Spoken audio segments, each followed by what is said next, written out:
Hi everyone, welcome back to today's video. For today we're going to be making, I guess we're not really making it, but we're going to be decorating our really sweet little paper pumpkin boxes, and I'm also going to show you how to make a really quick and easy tag.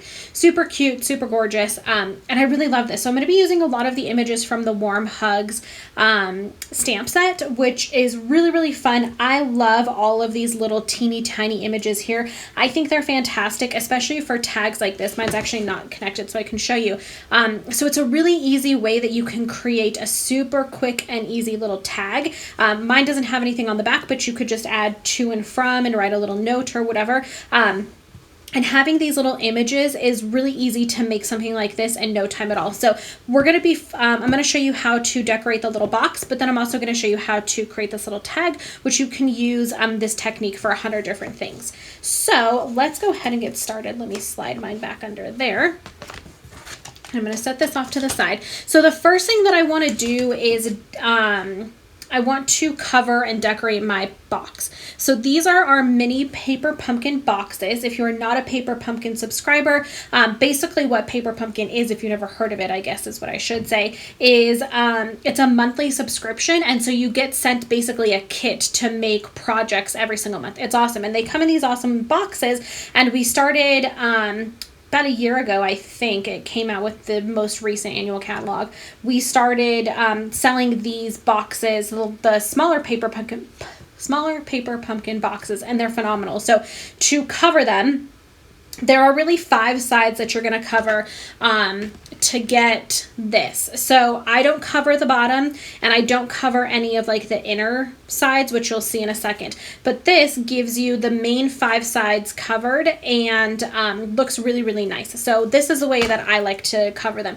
This template will be in the coordinating blog post, which is the first link in the description box below. So you don't have to worry about getting all of the sides and everything. It'll be there for you. But basically, you have one big piece that is the top, then you have 2, and I just labeled these B so that you can see that they're the same size, and then you have these pieces on the side, which are our C pieces, and they're the same side as well. So, like I said, template will be in the coordinating blog post. I just wanted to show you guys that, so you got an idea of the sizes of the paper that I cut. I used the Heartwarming Hugs Designer Series paper, and the reason that I use this, well, first, all of this stuff is kind of comes together in its own little suite. The one thing that I shouldn't say the one thing, but the reason that I wanted to use this for this project is because a lot of the designs in this Designer Series paper stack, aren't, I don't even know how to say it. They're very simple patterns. And that's something that I look for when I do a project like covering boxes, because I'm trying to get the most out of my paper as possible. When you have designs that repeat very specifically, it's a little hard to get your cuts done correctly and lined up to make it look really nice. And so something that has a simple pattern like this, honestly, either side of this works really well. Something with a really simple pattern is what I look for to cover boxes and things like that. So that's just a little inside scoop on how I picked that. I am also going to be using tear and tape, which I forgot to grab. So I have to fish it out of my little drawer over here. I'm going to be using tear and tape mainly because you want a really strong adhesive for a project like this. Because we're putting it on the paper on the outside of a box, you really want to make sure you're using something that's nice and strong. So I'm going to go ahead and cover this box. So this piece goes here. Let me move this up. So looking at the template that we just had, we had A, B, and C pieces. So your A piece goes here. Your B pieces will go here. And then your C pieces will go here, just like so. So I'm going to go ahead and tear and tape all of these down. I am pretty generous when it comes to my tear and tape, mainly because, again, I want these pieces to stay put. I don't want them to go anywhere or anything to happen to them. And I do tear, sometimes I snip the tear and tape. For this, I'm just going to tear it, but I'm going to go ahead and put tear and tape on the back of all of these and then stick them down, and I will be right back.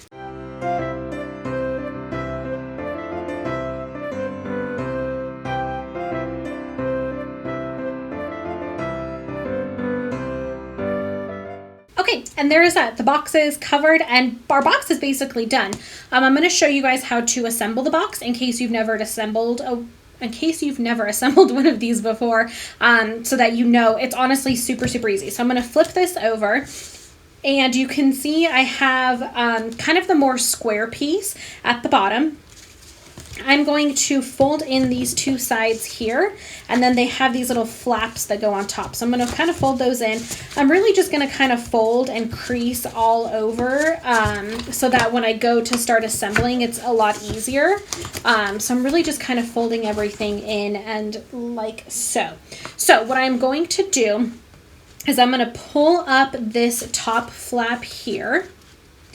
And then I'm also going to pull up, and what I actually like to do is I like to fold back this flap here. It's not technically how the box goes, but I think it makes it a little bit easier. So I'm going to fold up here and fold up here. And the reason you want to do that is these little tabs here, you want them to go inside this fold. So we're going to take these and fold these over, and you want these little tabs inside. So what I normally do is I kind of try to push it down, and then I'll come in here and do, it's kind of easier sometimes if you do one side at a time. So the tabs on both of these are inside here, and then you just push it down and it clicks into the bottom here. I don't know how well you guys can see that. So again, on this side, these little tabs here, these tabs here, I'm putting inside here and I'm folding over and then snapping that into place. And then when you fold your lid down, and then these little tabs go, there's little slits here that the little tabs go into, you have your perfectly little decorated box. Super cute. So what do you do with this? I find, ooh, mine has a little piece of something in it. So you can do gift cards in here. If you haven't seen my videos before where I've made paper shred, just thinly cut strips of designer series paper and crinkle them over and over until they get soft, kind of like paper shred. You could put shred in here and then just put a gift card in here. You could put hot cocoa packets in here. What I did in one, I actually did it in this one when I made it just to see if it would fit. But I did little tea bags. So I am a tea drinker more than a coffee drinker. Like I'll go get a drink from Starbucks, but I normally drink tea when I'm just at home. And so tea bags fit perfectly in here also. So there's a bunch of different things that you can do. It just really depends on what exactly you are looking for. So to finish off our little box, I have here, this is the Mossy Meadow diagonal striped ribbon.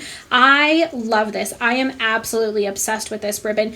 And fun little fact for you guys, I'm giving away a spool of this ribbon in this video. So make sure you check out the coordinating blog post, which is the first link in the description box below, because all the details on how to enter that giveaway will be in that video. So I just happened to have an extra and I was like, hey, I'm using it in this video, might as well give it away. So I am going to just take this ribbon here, and the way that I normally like to start is I do the long side first, just because I think it's easier. So you just take your ribbon, and then on the back side, I'm pulling it, and then I'm going to twist, and I'm just going to be mindful that the right side of the ribbon is upwards, so that when I pull this back up, I still have the same pattern, if you see there. So where your bow is, so if you want your bow right in the middle, you want your knot on the back to be right in the middle. I want mine kind of off to the side a little bit, so that's why I scooched mine off to the side. But if you want it to be right in the middle, make sure that where you cross your ribbons is right in the middle. And then what I do, at this point, I'm gonna go ahead and snip off the end from my spool, so it's free now. And I'm going to take each end. And this is just how I do it. Not everybody has their own techniques. I like to slide the ribbon ends underneath the first wrap here, because I just find that it helps keep the box more secure. You don't have to do it this way.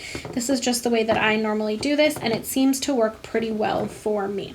So then I'm just going to make a knot here so that everything stays nice and together right where I want it. Just like that. There we go. And then I'm just going to make a simple little bow.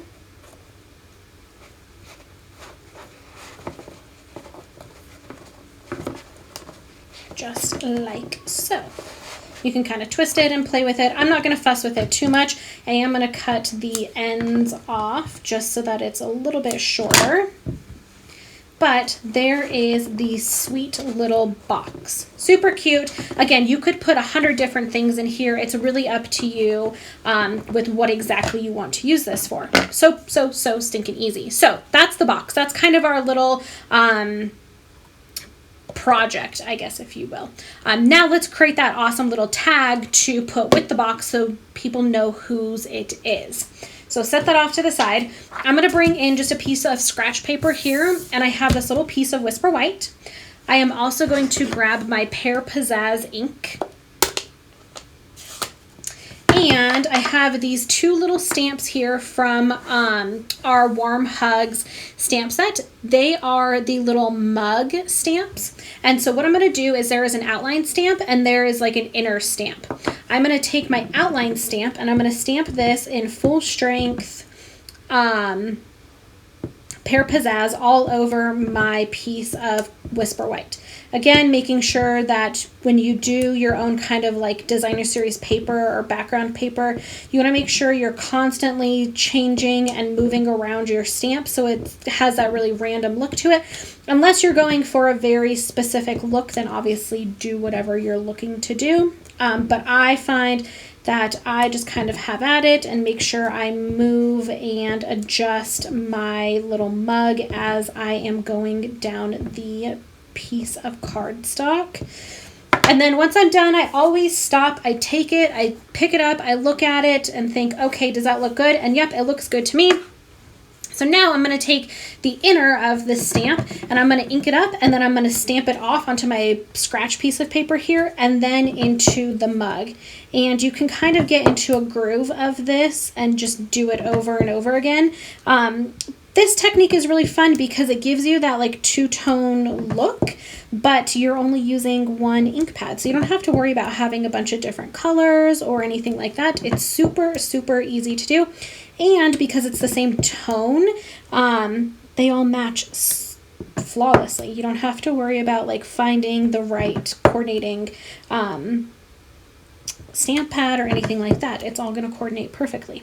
And it seems like it would go by, like it would take a long time to do, but I mean, you guys can see I'm almost more than halfway done now, I think. And it's not taking long at all.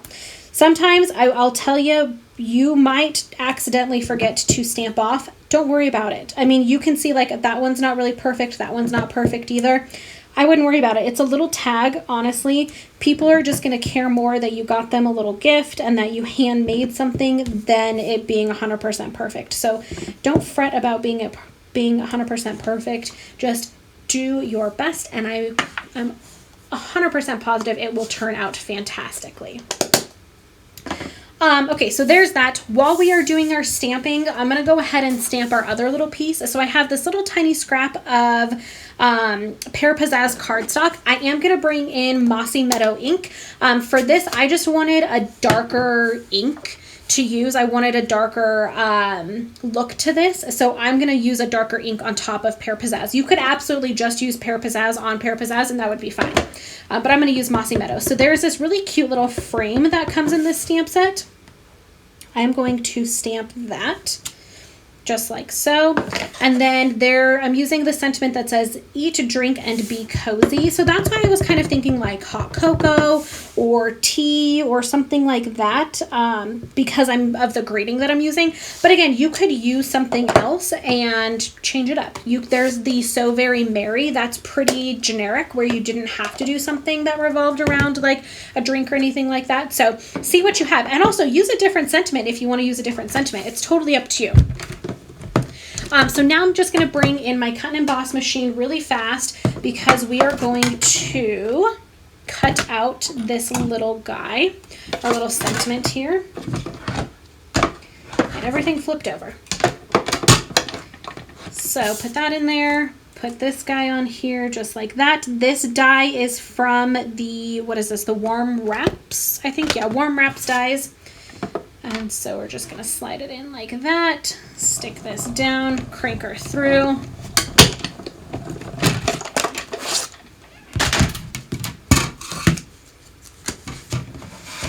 Now we have our little sentiment all cut out for our little tag. So I am now going to grab my scalloped tag topper punch. I love this thing. I think it is phenomenal for tags.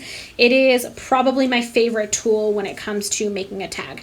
I don't use it enough, but it's awesome. So I'm going to take my little piece of Whisper White and I'm going to stick it in, and you want to stick it in until you feel like you have some resistance where it can't go in anymore, and then you just punch it. And now you have that cute little scalloped top with a little cutout so that you can have this as a little tag. So stinking easy. Now, last thing we're going to do is take some dimensionals, and I'm going to, maybe if I can, I'm going to put some dimensionals on the back of this little piece here.